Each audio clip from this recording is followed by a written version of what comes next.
মা, আমি তো উঠোন ঝাড়ু দিয়ে স্নান করতে গেলাম, এর মধ্যে আবার নোংরা হয়ে গেল। আর বলো না বৌমা, এই গরুগুলো এমনভাবে ঘাস পাতাগুলো খেয়েছে, জায়গাটা পুরো নোংরা করে দিয়েছে।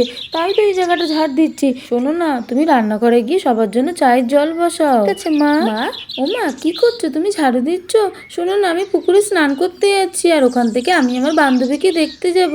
ও শরীরটা খুব খারাপ। শোন না, আমার কাছে না কিছু জমানো টাকা আছে, তুই সেই টাকাগুলো নিয়ে দোকান থেকে একটা ফোন কিনে নিয়ে আসিস, ঠিক আছে? তুমি আমাকে ফোন কিনে দেবে মা? সত্যি বলছো? আমার তো কি মজা হচ্ছে, আমি সবাইকে গিয়ে বলে আসি আমার ফোন হবে।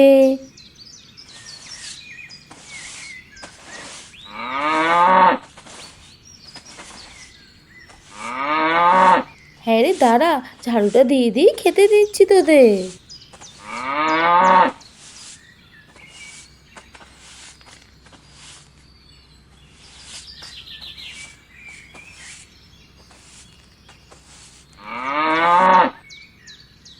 তাড়াতাড়ি করতে গিয়ে খাবার দিতে গিয়ে পড়ে মরবো নাকি?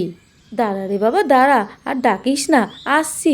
এই তো তোদের খাবার নিয়ে এসছি, নে খা।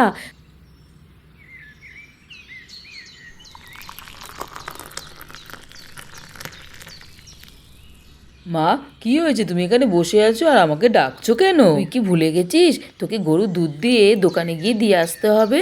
মনেই থাকে না, ঘরের মধ্যে শুধু ঢুকে বসে থাক। যা যা যা, গরুর খাওয়ানো হয়ে গেছে, তুই গরুর দুধটা দিয়ে আয়। হ্যাঁ হ্যাঁ, আমি তো ভুলেই গেছি, আমাকে তো গরুর দুধ দিয়ে দোকানে দিয়ে আসতে হবে।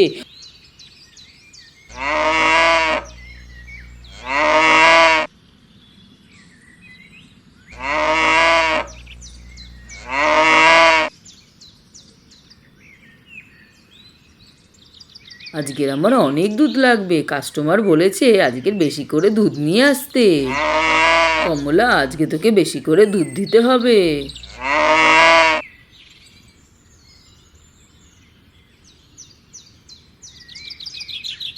হুস হুস হুস, চল চল চল চল, এখানটা দাঁড়া, দাঁড়া, এখানে চুপ করে দাঁড়া।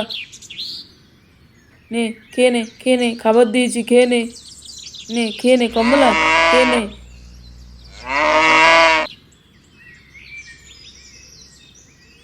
গামলির এই দুধগুলো নিয়ে জারের মধ্যে ঢেলে দিই, তারপর আমাকে এই দুধগুলো নিয়ে দোকানদারের কাছে যেতে হবে। ওরা তো আমার জন্য বসে আছে। না না, আমাকে তাড়াতাড়ি করে নিয়ে যেতে হবে।